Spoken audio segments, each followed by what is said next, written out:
There was a time in my life I thought I'd have to do it all for myself. Didn't know the grace of God was sufficient. Didn't know the love of God was at hand. But now I can say, if you are discouraged, struggling just to make it through another day, you've gotta let it go. Let it all go.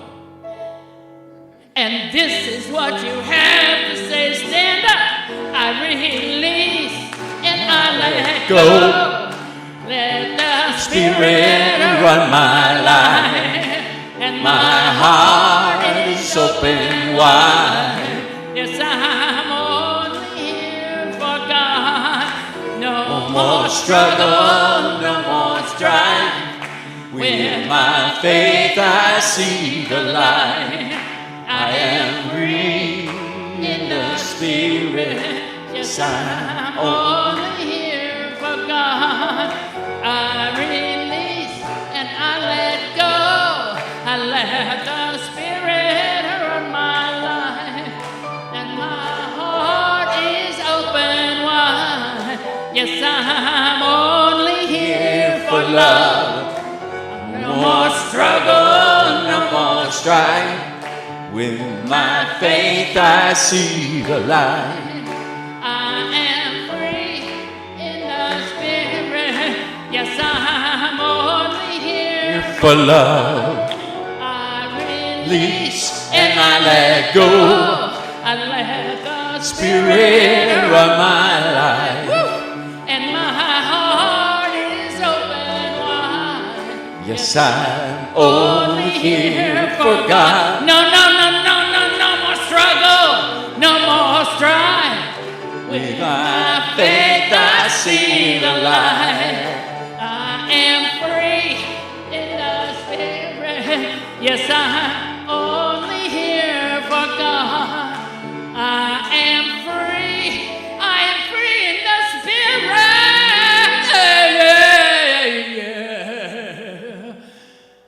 'Cause I'm only here for God.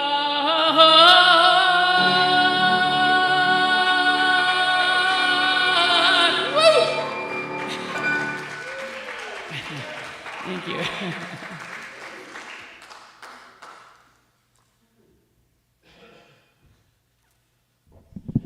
I know nobody slept through that one. That's exciting. You know, I mean, you get the blood boiling, you get us all excited and ramped up, we're ready to do this thing. Because the truth is, we are only here for God, which I define as one another, community, a space where we absolutely get together and sort of synergize our love for life itself. I mean, we bond with one another because we know that it creates a more powerful, more resonant message. And that's what we really are. We're kind of messengers, you know? I mean, we really are. We're messengers. So yesterday, for those of you who are on live stream and for those of you who are here and couldn't quite make it yesterday, we were messengers of love for Carol Wyke, and we did a memorial service for Carol. And so these flowers are courtesy of Carol today, so we thank you, Carol. And they're beautiful, and they made this place smell like a florist shop. And, you know, we love that. We absolutely love it. So we gave her a great send-off yesterday, and her whole family was here.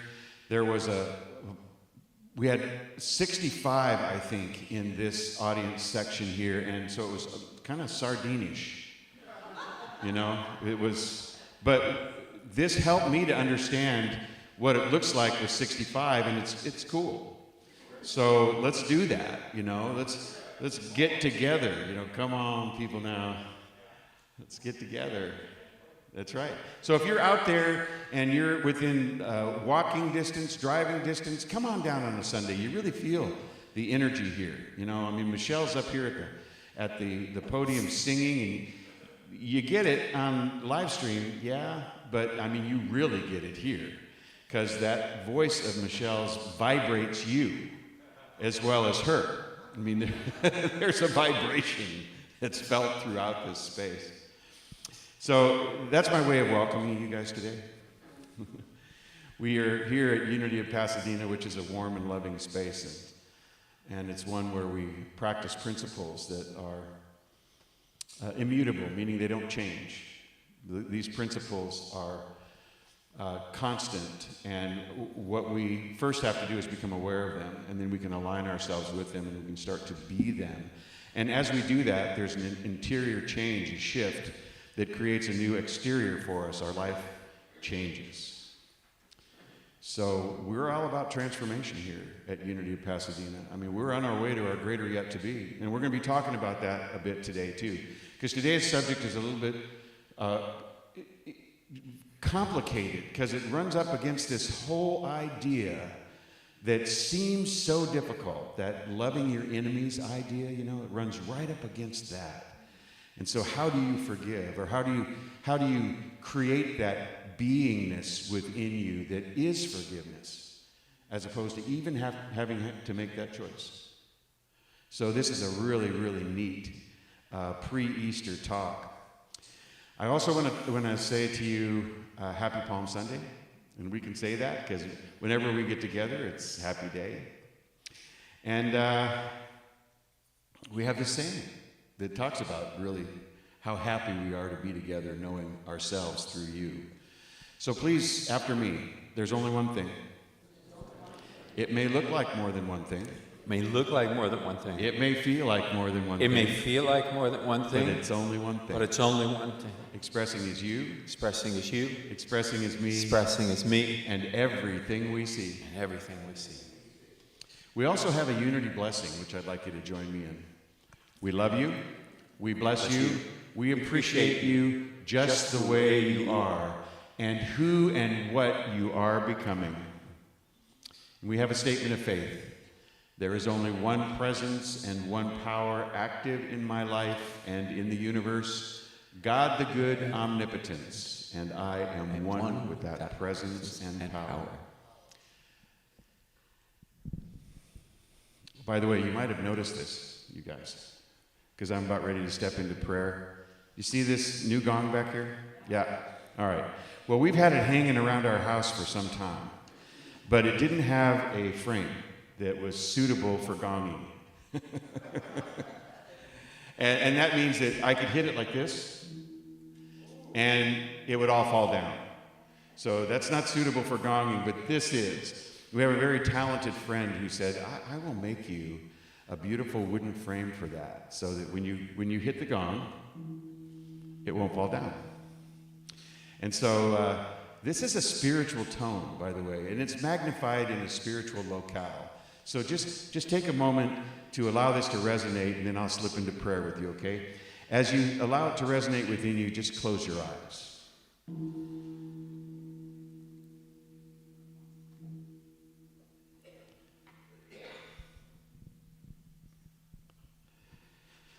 Take a deep breath as you slip into this space of oneness and release it. And feel your heart space open up. Feel yourself connecting to your surroundings. Allow yourself to expand. See with your inner eye a larger landscape. Feel with your heart a larger space in which to grow and become. And that larger space where we grow and become is what I often term as our greater yet to be. And in order to find that space and to be attracted to it and to find that pasture, if you will, that space where we meet, the field of Rumi, we must recognize each other. as us.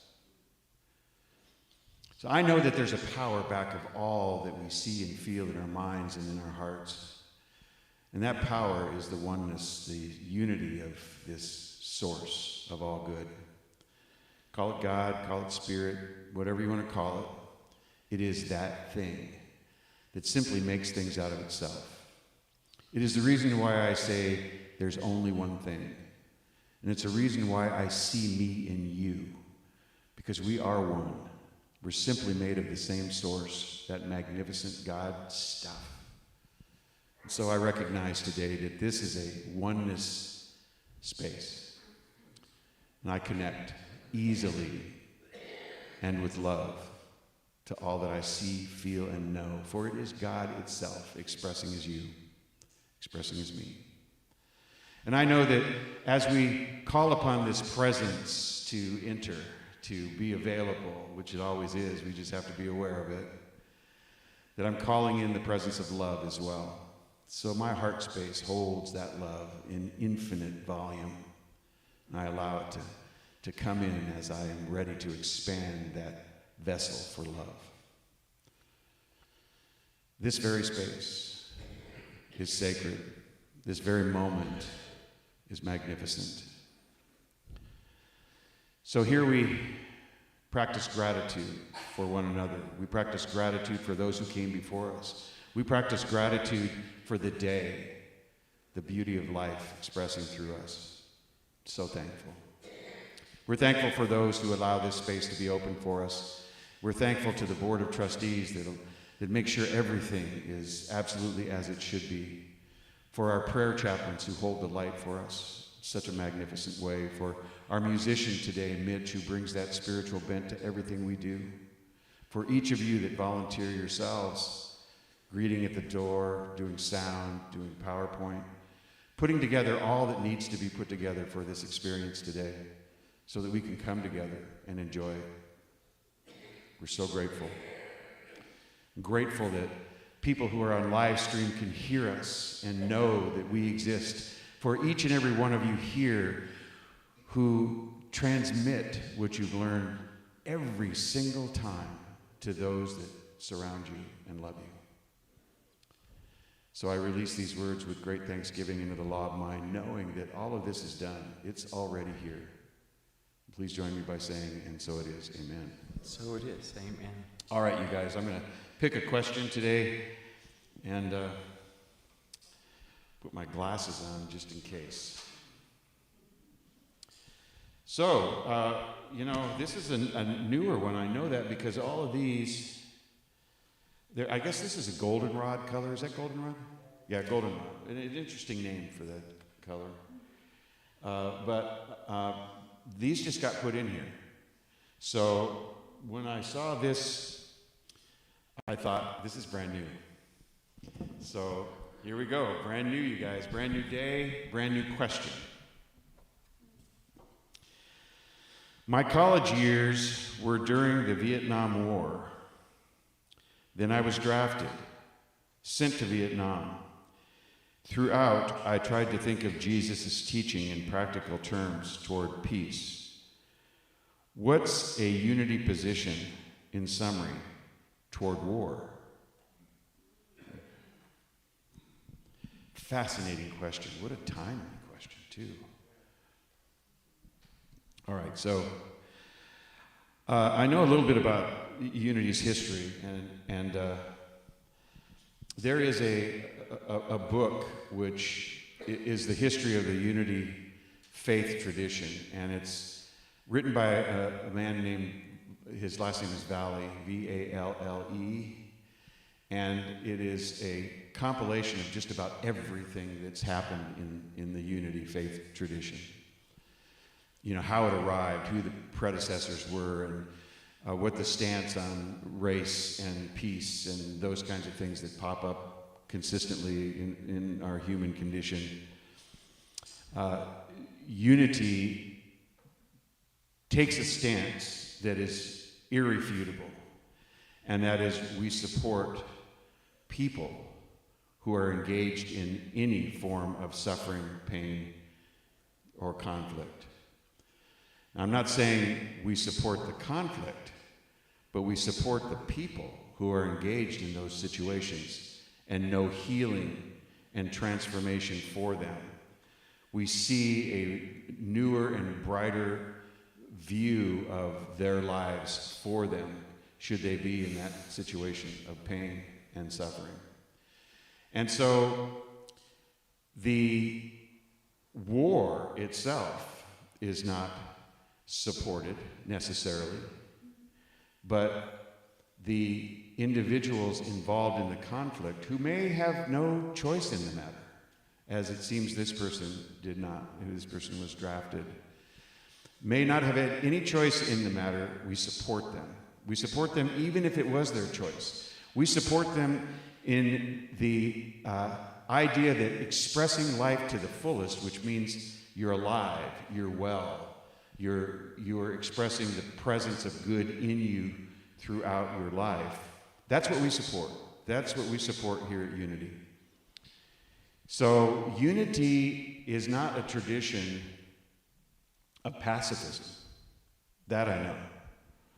There are times during the First and Second World War when you can point to the things that were written by the Unity Church itself. And it is not a position of pacifism, but it is a position of support for those who have made the decision to do the things that they didn't necessarily want to see.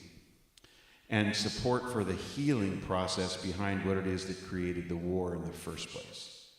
No support for war, but support for the healing process. You know, that's kind of a precursor to the Mr. Rogers viewpoint, isn't it? Where, you know, you just, during times of trouble, look for the helpers. You know, and I would say that unity is the helpers. Not helping foster or to perpetrate any violence, but helping the people who somehow are engaged in the conflict to find healing and peace and love. And peace is one of those aspects of life that we aspire to. And we can lose it quickly. Our internal peace barometer can go down very, very fast. We have to develop strategies, and we do here, to bring it back up to that place where we're comfortable, where we can see the light again. That's a healing in and of itself, the ability to change the way you look at the world in real time. But war itself, it's a tough one, because every New Thought tradition that I know of, including unity, does not take a stance against anything in particular. It takes a stand for those principles of life which are life-affirming. Let's call them love and peace and compassion and goodness. Let's call them truth and beauty and enthusiasm and zeal, you know, which can only be manufactured in a peaceful circumstance in the ways that Charles Fillmore meant them to be utilized. You know, the 12 Powers of Man talk about those principles at length, and it's a great book by Charles Fillmore. It's deep, it's heady. So I think I hope that gives a kind of a position on this situation. This is it's a timely question. It certainly is a timely question. You know, if I go out and talk about peace, that's the message I bring. We support anyone who's caught up in something that doesn't align perfectly with their sensibilities. And I know that we all support those today. So, hey, we did it. We did another question, probably 5 minutes on that one, huh? 5 minutes, 8. Do I know 5 minutes or what? Thank you for that question. I appreciate it. So, all right. So, what we're going to do now is sing. Mitch, come on. Thrill us, my friend.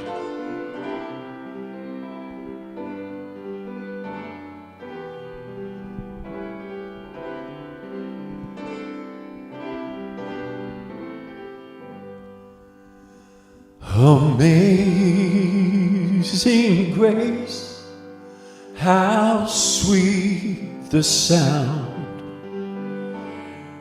that saved a soul like me. I once was lost, but now I'm found. Was blind, but now I see. 'Twas grace that taught my heart to fear, and grace my fears relieved. How precious did that grace appear, the hour that I first believed. Amazing grace, how sweet the sound that saved a soul like me. I once was lost, but now I am found. Was blind, but now I see.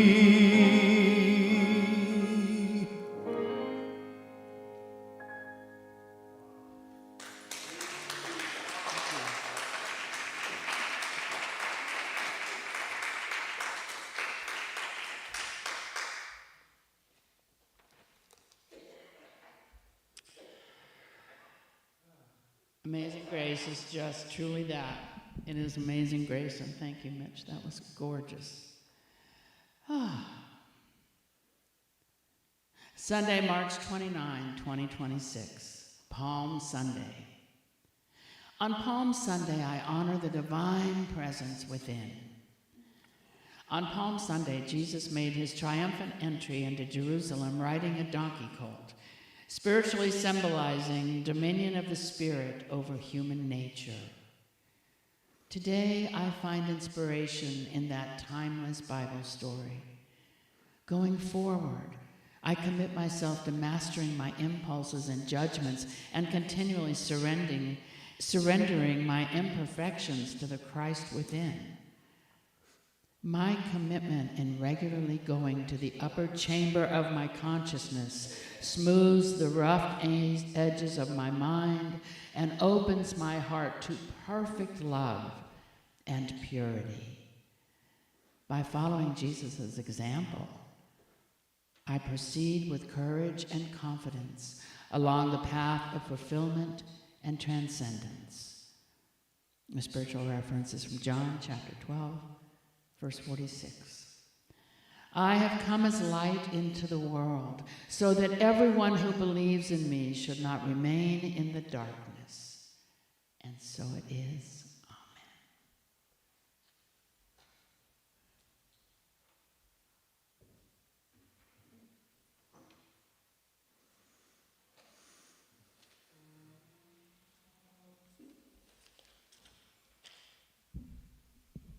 Well, good morning, everyone. And Morning. happy Sunday to each and every one of you. It is my privilege and pleasure to pray with you. Let us take a moment to relax our thoughts. As we let our thoughts breathe in, to surrender to that quiet space within. By first breathing in, breathing out, breathing in, and breathing out. Today we take some time apart to consider all of those who are in our hearts, those we would like to hold in prayer. Whether we pray alone or with a prayer partner or on the phone with silent unity, we know that once the prayer is expressed, our work is to continue releasing all concerns to Spirit and trusting it is already done. We are grateful we can leave the how of prayer up to God and know that Spirit is already in the situation to reveal divine solutions to all concern. With every apparent problem is an abundance of divine ideas, waiting for us to express them as health, love, peace, joy, and abundant good. Our faith is renewed as we remain this truth for each person we hold in our prayers today, and we are grateful. As we now move into a 2-minute period of silence.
Now we can open our eyes and let us say the prayer of St. Francis together slowly. God, make me an instrument of your peace. Where there is hatred, let me sow love.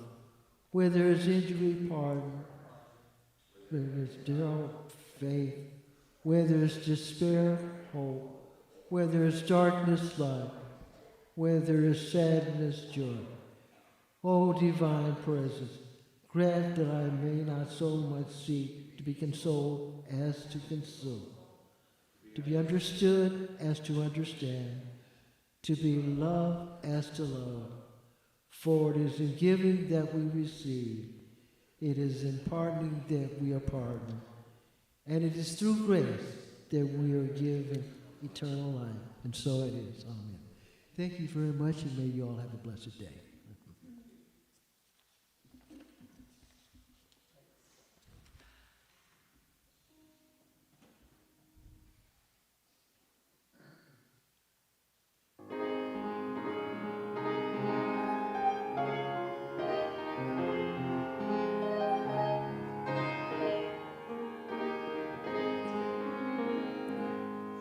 I have served a full life sentence as a prisoner of my past, as a victim of a victim of a victim. Seems my parents' left traps that held me fast, and they still catch me, even when I think I've licked them. Well, I have blamed them, I have fought them, but I never understood. All they really did was do the best they could. Is there a way to rise above? If I look at them with love, though I look at them full honest in the face, I can make my peace at last with the pieces of the past and enfold them in forgivenesses embrace, and enfold them in forgiveness's embrace.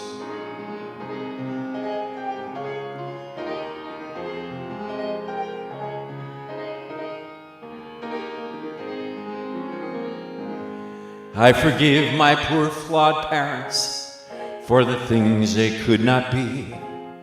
I forgive my valiant lovers for not completing me. And the hardest thing of all now is to give myself the sin of not being of all I planned and all I thought that I should have been. But there's an alchemy and time transforms each grief and loss and scar into the precious stuff of who we really are. And there's a way to rise above if I look at them with love, though I don't deny that harm has taken place. I can mistake my peace at last with the pieces of my past and enfold them in forgiveness's embrace. Some call it wisdom, some call it just grace. When we make our peace at last with the pieces of our past and enfold them in forgiveness's embrace, and enfold them, I will enfold them. Now I enfold them in forgiveness's embrace.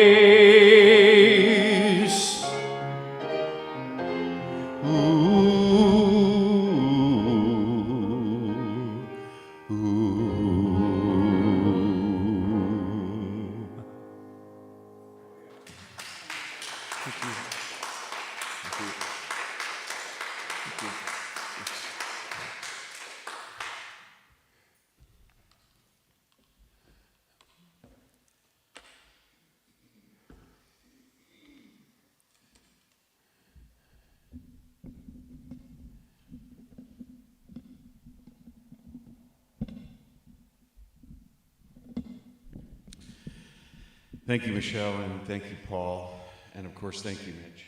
I appreciate that. What a lead-in. I intentionally make it hard on myself, just to let you know that. I pick topics at the beginning of the month, and I pick tough ones. I really do. I pick topics that I want to dig into and learn more about, and to hone certain skills that sometimes are lagging, or to move me into a greater sense of love and purpose. And this is one of those topics. This definitely is one of those topics. It's a very tough topic. I mean, I'm talking about today reimagining forgiveness, not as transactional, but as transformative. Reimagining forgiveness. Not just the same old stuff that everybody's done. You know, you get the forgiveness books and they talk about how, you know, you just got to let this go and you got to handle it this way. And there's a path to correcting the wrongs where you say you're sorry and you come forward hat in hand and do the things that you need to do to ask for forgiveness. I mean, all of those things are great, and they make for better relationships, but they're transactional. You know, those are transactions. I mean, if you say you're sorry, well, then I'm going to give you a moment of my time. You know, if you say that you want to make it right, I'll give you another moment. And if you start to do the things that are necessary for, shall we say, restitution, to make it as it was, then I might even say, I accept your apology. I mean, that's all transactional. That's a transactional circumstance, and we're actually taught to move into those spaces where we handle it in that way. And I got to tell you, I am and always have been a fan of people or actions which move in those spaces, meaning admit you're wrong when you're wrong. Step into a situation that has hurt someone and take responsibility for it. And then do the things that are necessary to make it right. I mean, I am a fan of that, truly. But what happens when nobody steps up and says I was wrong? What happens when there's nobody there to say, I want to make this right. I want to make restitution. I want to do whatever I possibly can to get this relationship back on track. What happens when that doesn't exist? That set of circumstances doesn't exist. Do I just carry that dislike and distrust and hatred and resentment forward? Do I just keep holding on to that until somebody comes forward and says, look, I was responsible for that. I made a mistake. So that I can, get this forgiveness transaction back on the road? Is that the way it works? What if that doesn't happen? And somebody that's close to me, who has hurt me badly, doesn't come forward and say that they were wrong. Doesn't make it right within the relationship context. Do I suffer with that? Do I hate them secretly? Do I actually actively wish harm to them? I mean, these are things that happen in our lives. We find ourselves in a position from time to time creating these enemies because nobody came forward to make it right. Let's talk about the Hatfields and McCoys for a second, right? Apparently, according to lore, centuries of these two families hating one another. Nobody would come and take responsibility for something that over the course of many generations, nobody was sure what had happened. They just knew that one family had wronged the other, depending upon who you were talking to, and that it had never been made right, and so they hated each other. The reason why that's such a popular story and metaphor, it's a metaphor, really, is because that's the way life unfolds in a lot of ways. It's the way life unfolds in certain cultures. It's the way we can allow life unfold for us too, where we stay in that hatred and resentment rather than do something to reach our greater yet to be. So here I was last night thinking about this and trying to figure out ways to bring it about, to talk about it, and I thought, well, do the thing you do, just write in the book of Greg and see what happens, and so I did. And I set forth that thing that has happened in my life, and I know it's happened in your life. And when I say he didn't say he was sorry, it could be she didn't say she was sorry. It could be the community or the agency or whomever it was that wronged me didn't say they were sorry. Nobody came forward to make it right. So I just said he. He didn't say he was sorry, acknowledge my pain, or try to make it right. Now, I'm a fan of all that. If I've hurt someone, but if I've been hurt, I can't wait for all of that. I can't. Hate kills a hater. I must be a forgiver, consciously living in a state of being wherein I see them in the sunlight of the Spirit, no matter what. The hand up to the Samaritan in Jesus' parable of the Good Samaritan. The hand up to the Samaritan, somebody who was hated.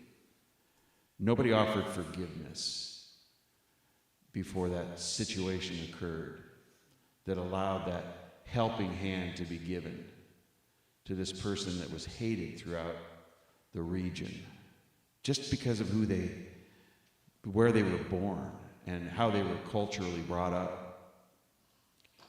So the hand up to the Samaritan, the healing of a Roman oppressor's family member. I mean, I have to be that.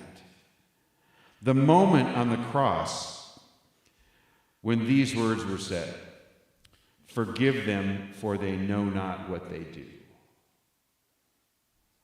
Now that is the epitome of a non-transactional forgiveness moment. So I'm going to focus on that one for just a moment, because I think it's really important. And Palm Sunday, which today is kind of brings it to the forefront, because we have a really interesting story that unfolds where Jesus enters Jerusalem, and people are happy to see him. Many of the people are happy to see him. They think he's the Messiah.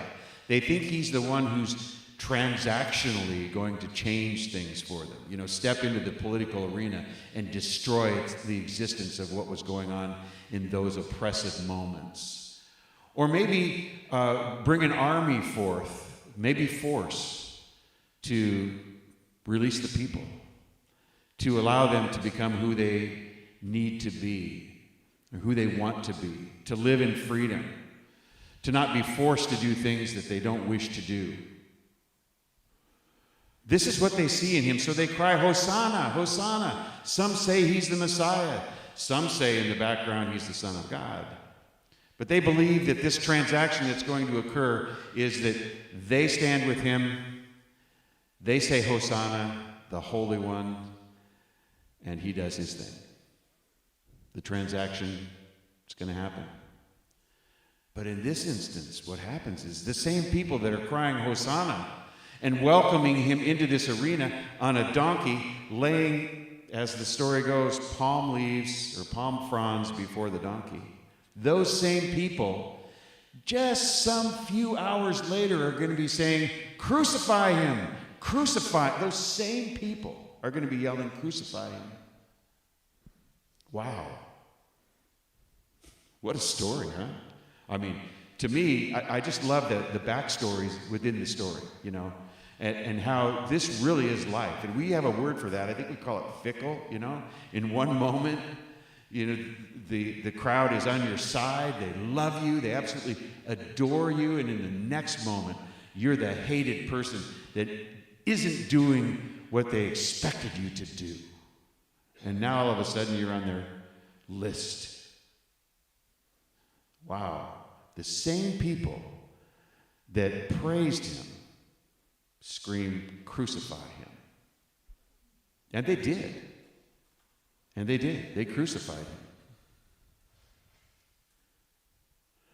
So he's on the cross, as the story goes, and this is part, as far as I'm concerned, of the Palm Sunday experience, because the next opportunity we have to talk about this story is usually consumed with the resurrection, the finale. That the new consciousness being born of the death, being jeered, and then eventually crucified. And what happens on that cross is our lesson today. Because that was the epitome of non-transactional forgiveness. Father, forgive them for what they do. They know not what they do. Now, that term Father, I think we should just kind of talk about that for a second. I really want to talk about that, because it could be Mother. It could be,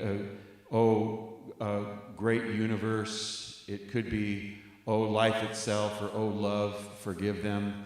It could be that we actually do the analysis on it and say, Jesus often said, "The Father and I are one." It is the Father within. So it's really him that's doing the forgiving. And I prefer to look at it that way. To me, that's a mathematical equation. This is what he said.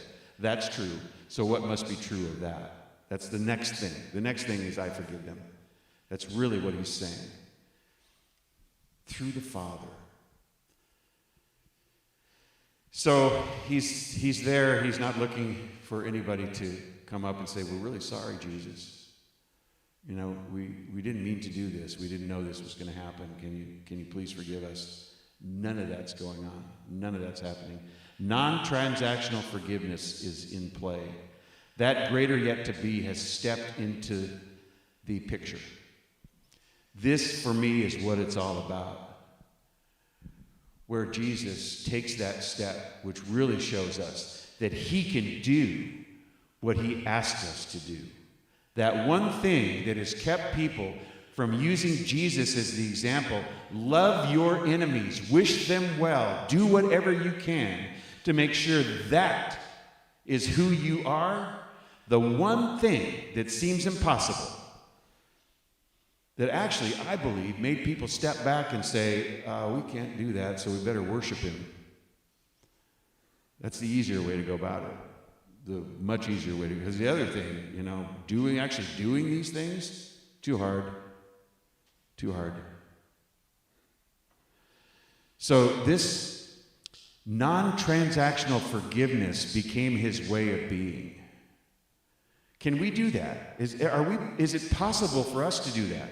Well, I believe that it is possible for us to do that. I mean, if we step into a powerful love, one that doesn't judge, hard to do. I understand that. Hard to forget of the hurt that we have experienced at the hands of another. It's difficult to do that.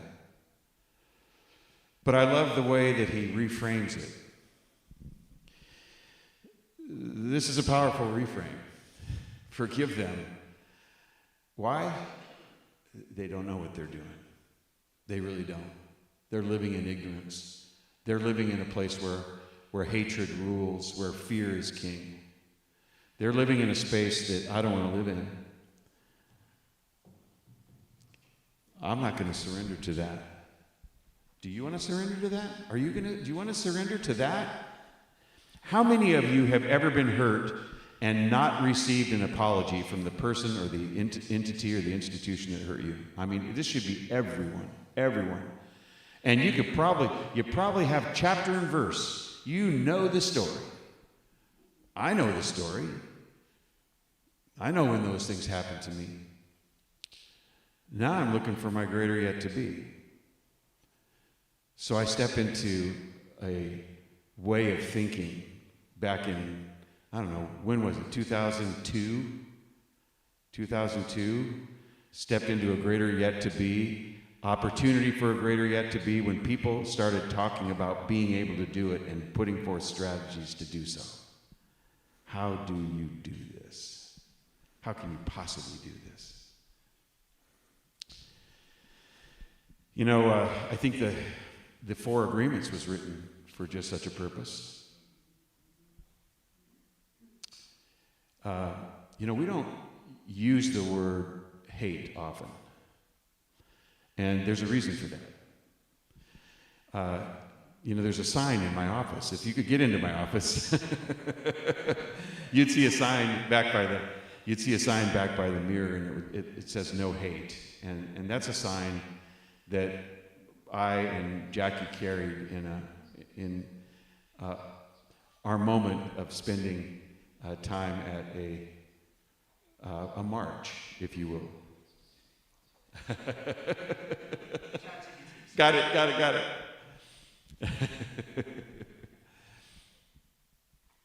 So, let's see. Where was I? Would you please ask ChatGPT where I was? No hate. Yeah. So we have to step beyond that. And oftentimes we have to reframe it. And I think Jesus did a great job of reframing. So, welcome.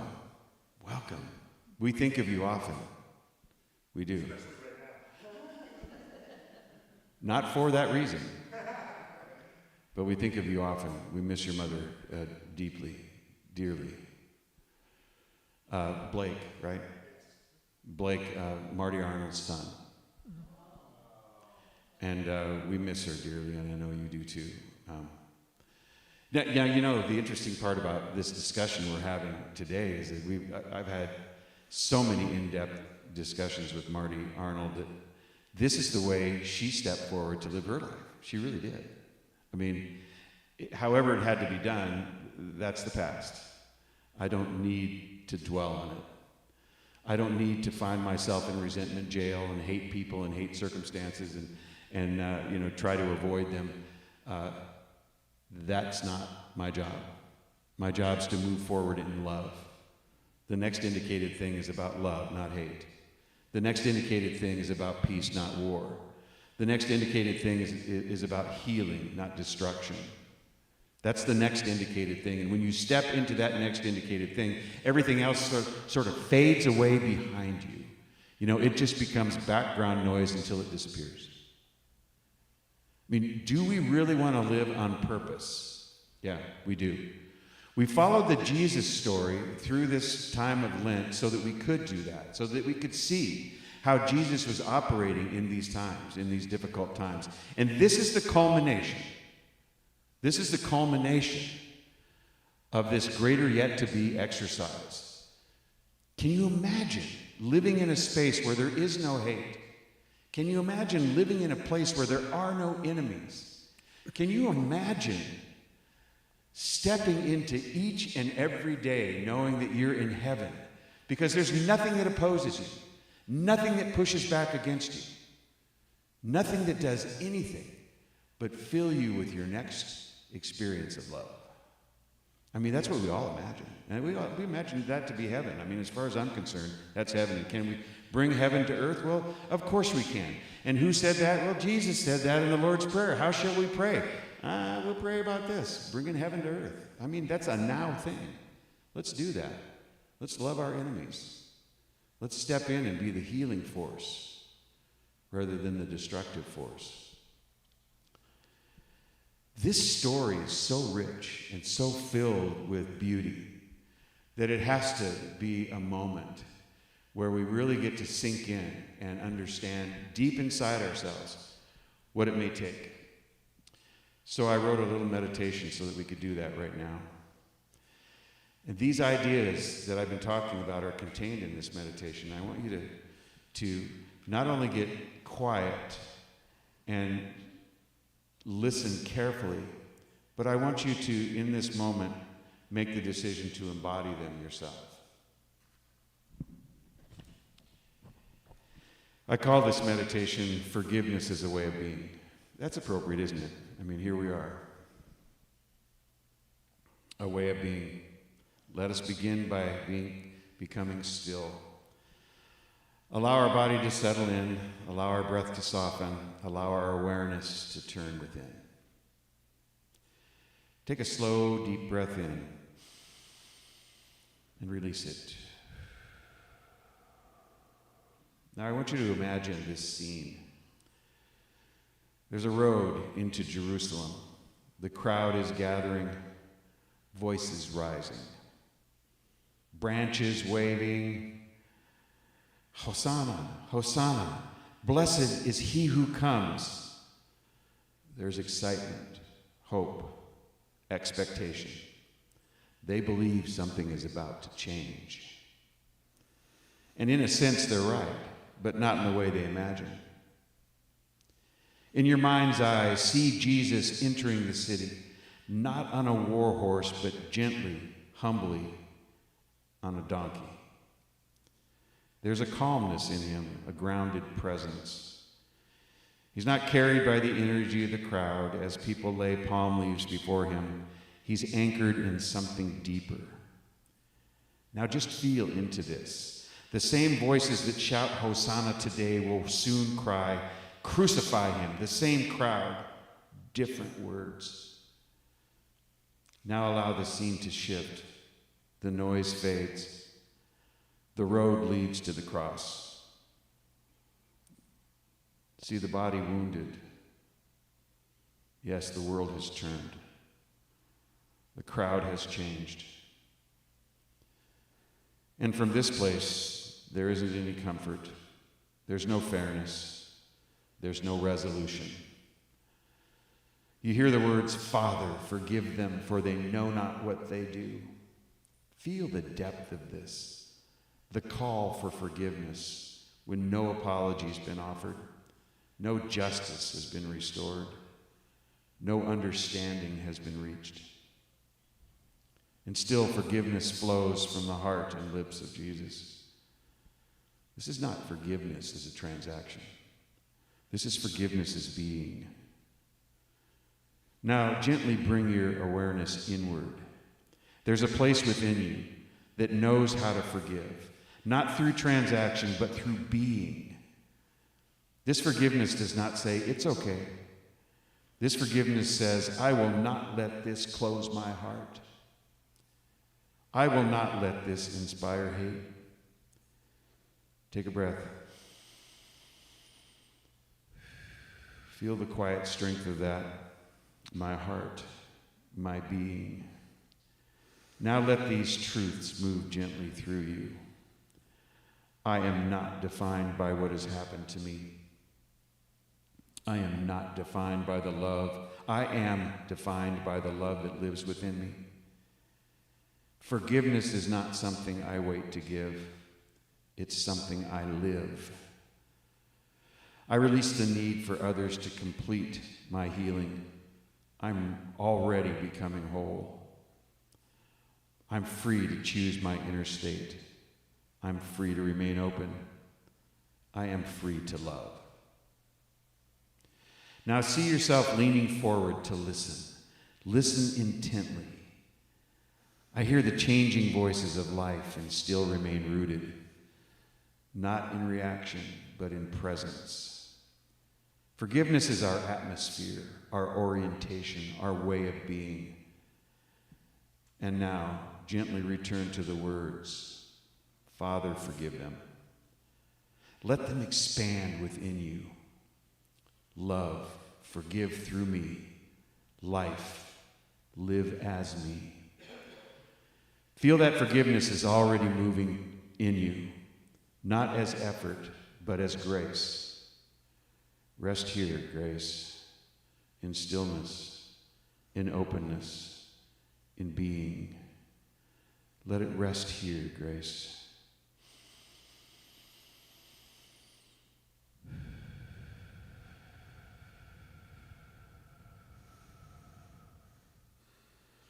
And now gently return, bringing this awareness with you. No matter how the story turns, you remain free. And so we affirm together, please say, I am a presence of forgiveness in this world. Presence of forgiveness. Please say, I walk in freedom. Walk freedom. And say, I live from love. I live from love. And so it is. Amen. So it is. Ooh, please open your eyes. Well, that was a journey, wasn't it? It's a Palm Sunday journey. It's apropos right now, but I want to express to you how I feel about you guys. You inspire me. Whether you're here right now or whether you're on live stream, whether you're listening in this moment or later on down the road, you inspire me. Without you, the forward progress would be stunted. It may not even happen at all without a community to push us forward, to push me forward, to push you forward. I use this word a lot, synergize, meaning you bring two things or more together and it becomes more powerful. It's synergized when we're together. When we are pulling on the same end of the rope, we're moving toward the same space, we're moving toward the same place, toward the same goal. It's a beautiful thing, and I want to thank you for that. Namaste. Namaste.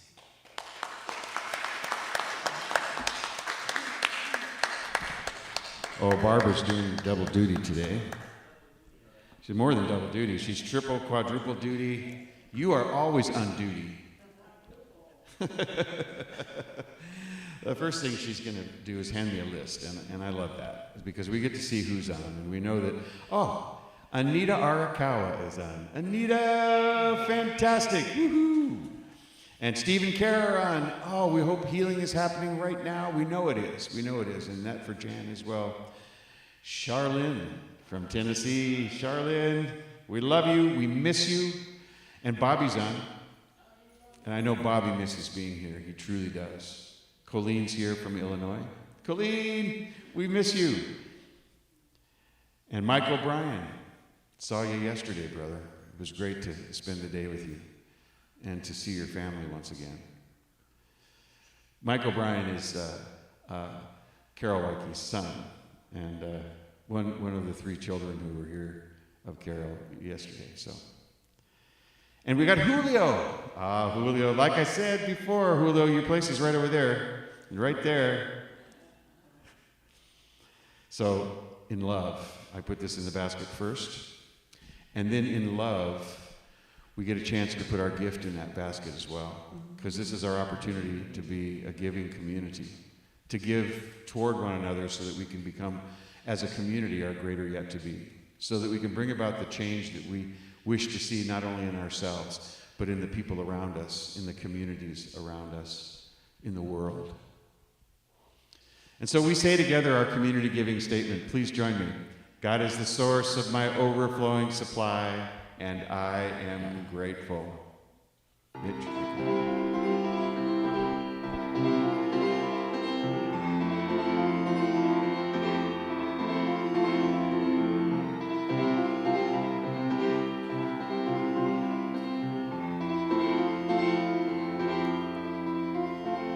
It's the hardest thing to give away, and the last thing on your mind today. It always goes to those who don't deserve.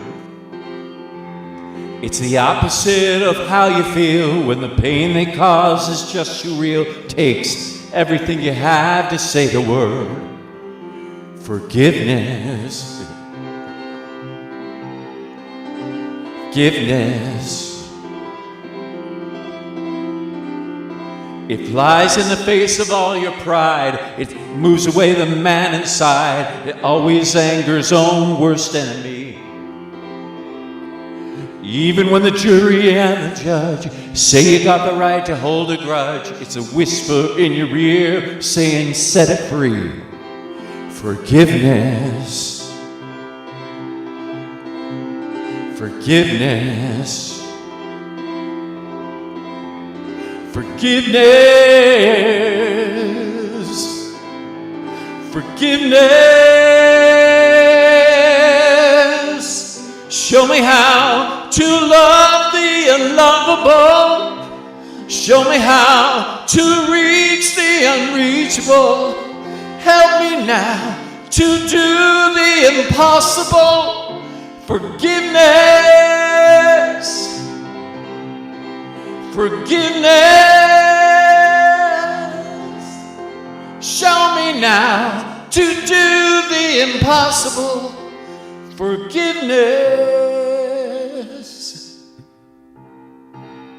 It'll clear away the bitterness. It can even let a prisoner free. There is no end to what its power can do. So let it go and be amazed by what you see through the eyes of grace. The prisoner, it really freezes you. Forgiveness. Forgiveness. Oh, forgiveness. Forgiveness. Show me how to love the unlovable.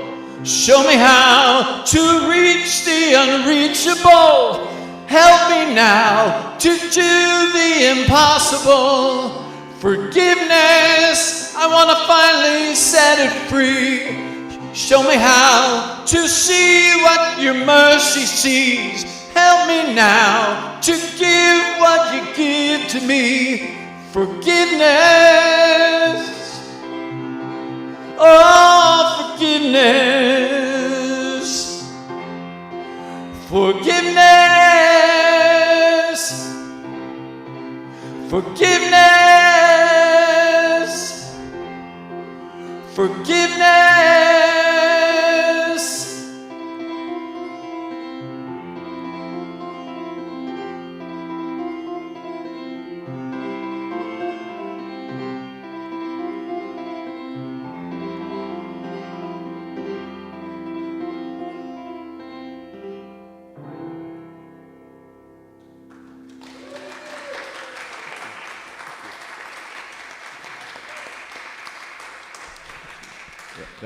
That was powerful. Thank you, Mitch. I have to tell you that the thing that raced through my mind while you were playing that song,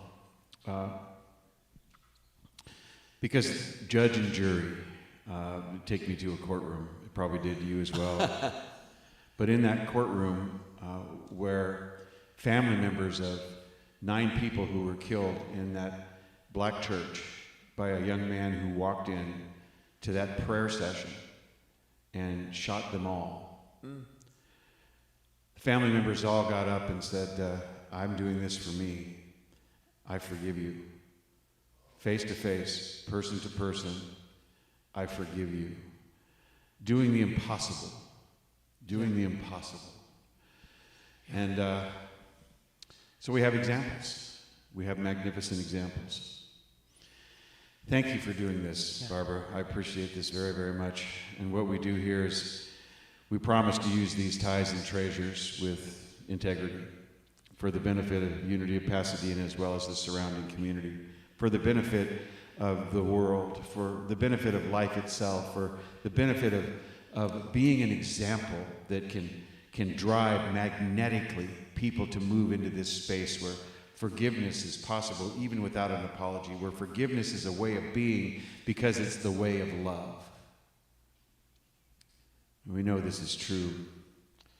We practice these things here. We're thankful for these ideas that are brought to us, for the ability to come together. With great thanksgiving, I release this into the law of mind, knowing that it's done. And so it is. Amen. Thank you, Barbara. All right, now she gets to do her next job.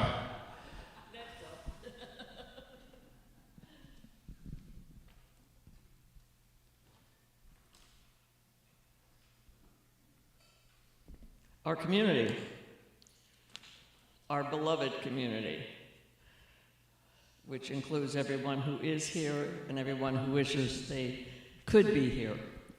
So we have our vision and mission, which are a help in things like seeing the next indicated thing to do, which Reverend Greg just spoke about. So let's affirm them together with our vision being envisioning a world powerfully transformed through the growing movement of shared spiritual awakening.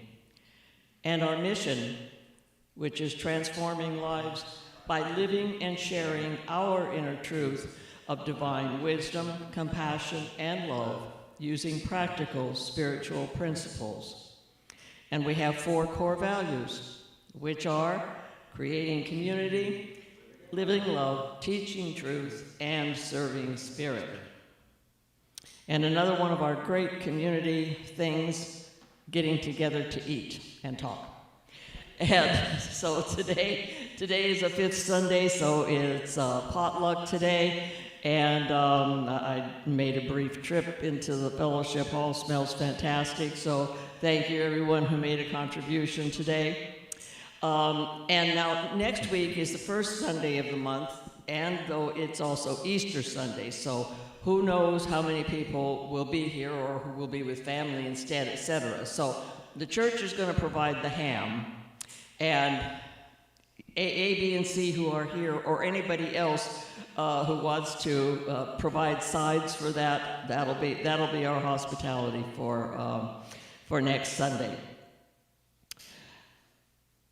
And we were going to have a wonderful workshop with Jan this afternoon, but you see Karen and Steve are also gone. The whole family's been recovering from one of those kind of lingering bugs that's been going around this whole first quarter. So we decided it was best just to reschedule it. So she will come and do it, and it's not quite sure what the date will be.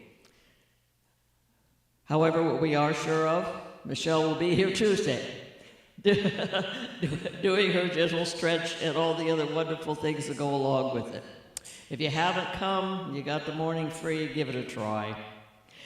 And then again, this being a first week coming up with the first Thursday, so after the regular centering prayer and meditation from 5:45 to 6:45 on Thursday, then Basha and or Dennis and or some of their other practitioners will be here for Reiki Wellness. The request is a $15 love offering, which goes directly to the church.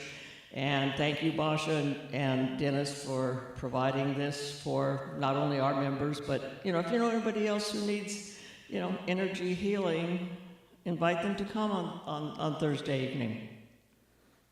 Okay, now I'm going to invite Jolinda Blake up to say a few words about her writing class that starts this coming, just a minute. Okay. Good morning. Our writing class is called Writing for the Rest of Us. However, if you're working on the Great American Novel, you're welcome to come as well. We're going to be using prompts to start the class.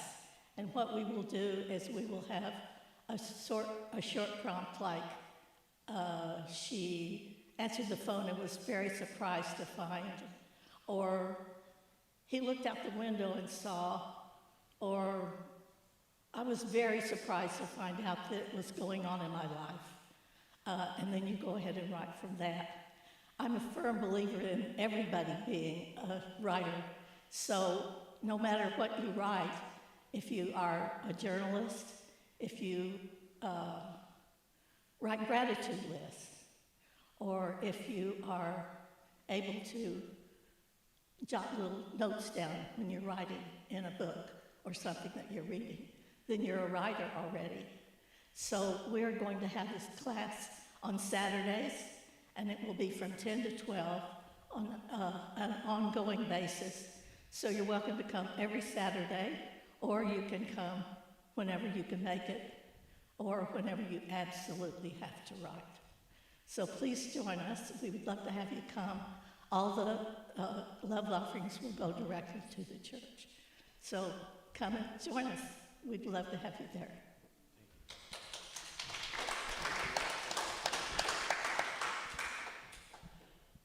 Thank you, Jolinda. And one of the other first Sunday things we will not be doing next week, however, because it is Easter, is tea time with your prayer chaplains, but we'll pick it back up next month. Okay, now, the second Sunday of the month, where Care Cornford is going to give her revival of the class on Mary.